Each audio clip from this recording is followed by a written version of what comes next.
Avignon devient la capitale mondiale du théâtre et cette année, le festival IN célèbre ses 80 ans, tandis que le festival OFF souffle ses 60 bougies. Bienvenue à tous dans ce numéro spécial de À l'affiche. À Avignon, on retrouve Sonia Patricelli. Bonjour Sonia, alors parlez-nous de ces deux anniversaires.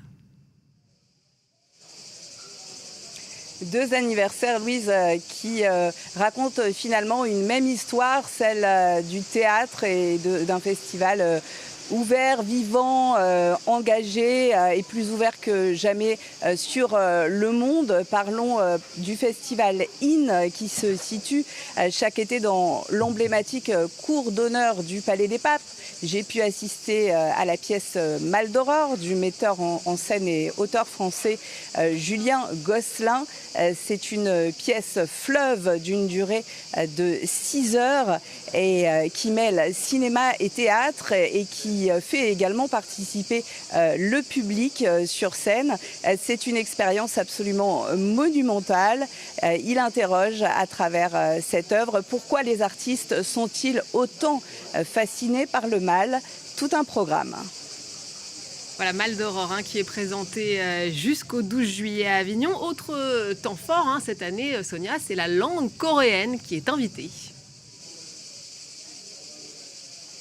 Oui, tout à fait. Et puis, une langue invitée, c'est une idée du directeur du festival IN d'Avignon, Thiago Rodrigues. Il y a eu par le passé des langues globales qui ont été invitées, comme l'anglais, l'espagnol ou encore l'arabe. C'est bien sûr l'idée de faire découvrir d'autres cultures, d'autres formes de théâtre. Je vous propose d'écouter Thiago Rodrigues sur le choix de la langue coréenne.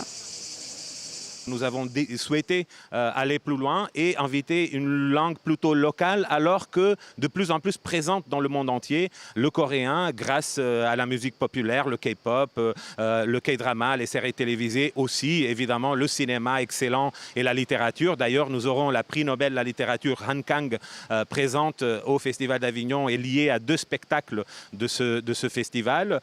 Mais nous souhaitons surtout donner à découvrir la création d'art vivant, de théâtre, de danse qui est plutôt méconnue et qui nous révèle aussi une société qui nous est plutôt méconnue. Voilà pour la langue coréenne à l'honneur de cette 80e édition. Et puis c'est un des événements marquants, des éléments marquants cette année. Pour la première fois de son histoire, Sonia, la majorité des pièces du IN sont dirigées par des femmes. Absolument, et c'est assez rare pour le souligner quand on voit la difficulté qu'ont d'autres festivals culturels à atteindre la parité. À Avignon, cette année, le festival IN compte 27 femmes à la mise en scène pour cette 80e édition. Elles sont issues de plusieurs pays et continents, Europe, Asie, Amérique latine. Et vous le disiez, cette édition marque un véritable basculement. Elle permet aussi une plus grande diversité des narrations, des récits sur la question du corps, sur la question de l'identité ou encore de l'écologie et de la transmission. Vous allez continuer à nous raconter cette 80e édition, Sonia, mais avant, petit retour dans le temps. Depuis sa création en 1947 par le comédien et metteur en scène Jean Vilar, le Festival d'Avignon n'a cessé de se réinventer. 8 décennies plus tard, il demeure l'un des plus grands rendez-vous internationaux du spectacle vivant. Retour en images sur son histoire avec Aurore Dupuis.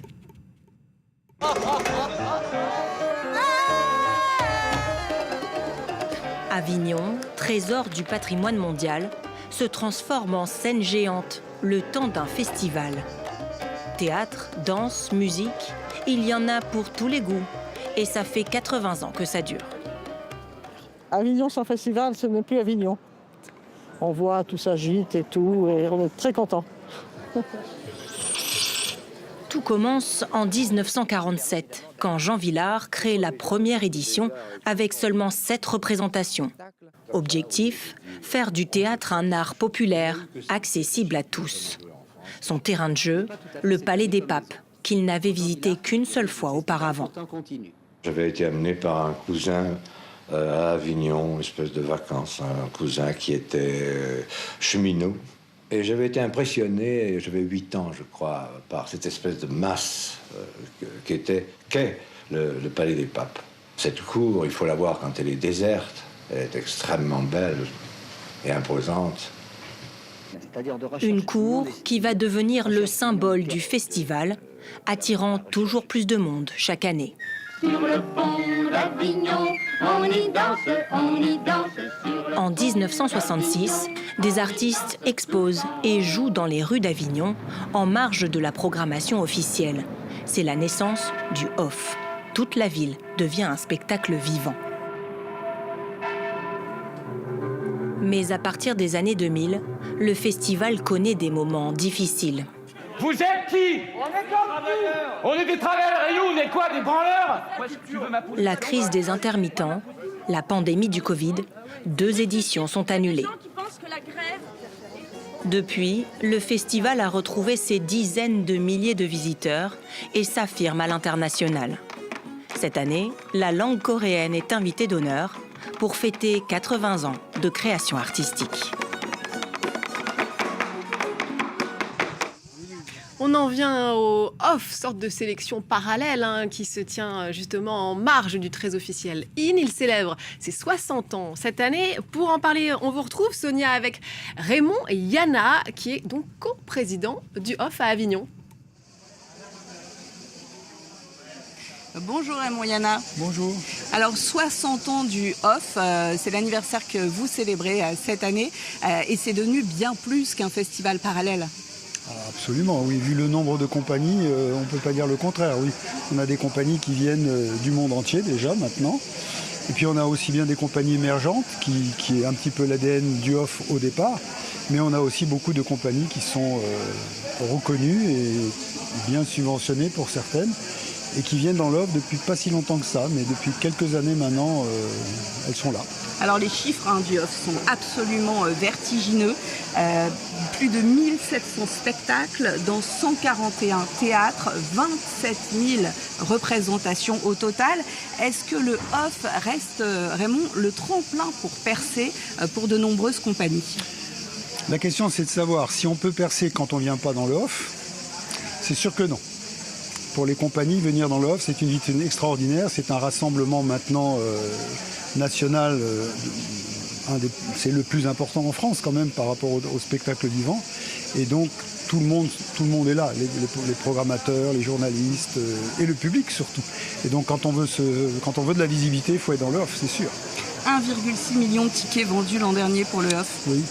C'est énorme, c'est absolument... Oui. Chaque année, vous battez des records. Mais ça ne représente quand même pas toute la jauge possible. Ça représente environ 60% de ce qui est possible. On n'est pas encore à 100% de la jauge. Alors, cette année, le Off s'est mobilisé autour d'Alexis Michalik en soutien à sa pièce Passeport qui a été déprogrammée de la saison culturelle à Castres, une ville dirigée par un maire RN, Rassemblement National. Pourquoi était-ce important pour le Off de prendre position ? D'abord, parce que sur le principe, c'est inadmissible, d'une manière générale. Et par rapport à cet artiste, Michalik, il est dans le Off, c'est un fidèle du Off. Cette pièce a été présentée l'année dernière dans le Off. Et c'est la moindre des choses que Avignon Festival et compagnie soutiennent cet artiste. Même s'il n'avait pas été dans le Off, nous l'aurions fait de toute façon. C'est inacceptable de retirer une pièce, surtout avec les prétextes utilisés quand même. Alors votre spécialité, Raymond Yana, vous me le disiez, c'est le spectacle jeune public. Qu'est-ce qui attend ici les familles à Avignon, sur lequel vous voudriez insister cette année pour c'est pas forcément ma spécialité, je m'occupe de tout le Off, mais disons que c'est un des sujets dont je suis chargé.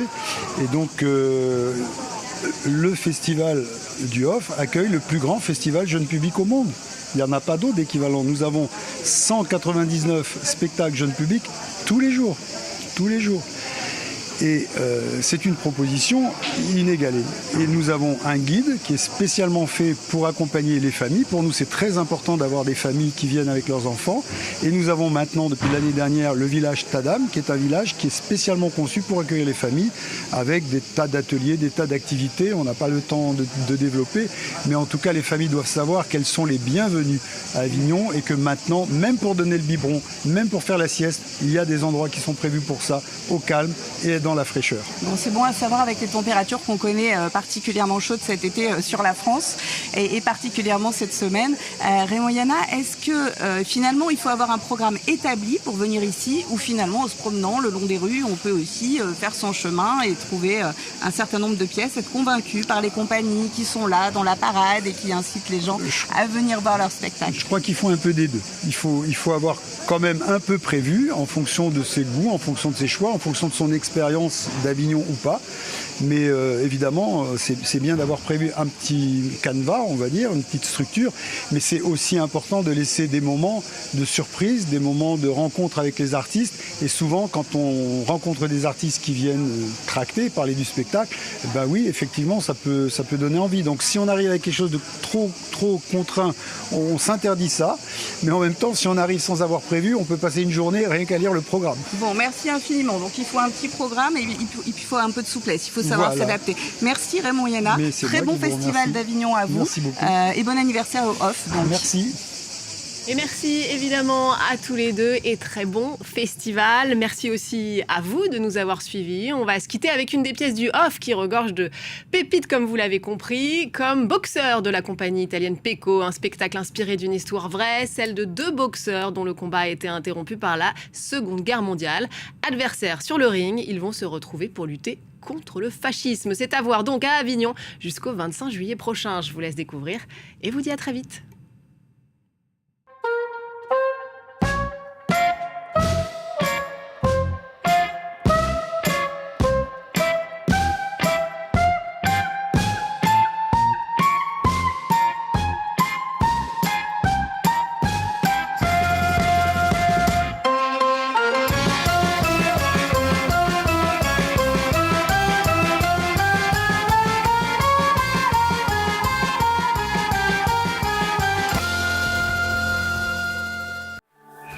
Comme l'histoire de notre monde est en perpétuel changement, comme le flux d'informations est sans cesse croissant, nous sommes là sur tous les thèmes. Nous vérifions, nous nous engageons sur le terrain en toutes circonstances pour anticiper le futur en comprenant le présent. Nous sommes avec vous 24 heures sur 24, 7 jours sur 7. France 24, un autre regard sur l'actualité. Liberté, égalité, actualité. Regardez la météo avec Tramier, une huile d'olive vierge extra, sans résidus de pesticides, pour prendre soin de vous et de ceux que vous aimez. Tramier, transmettre le goût, le vrai.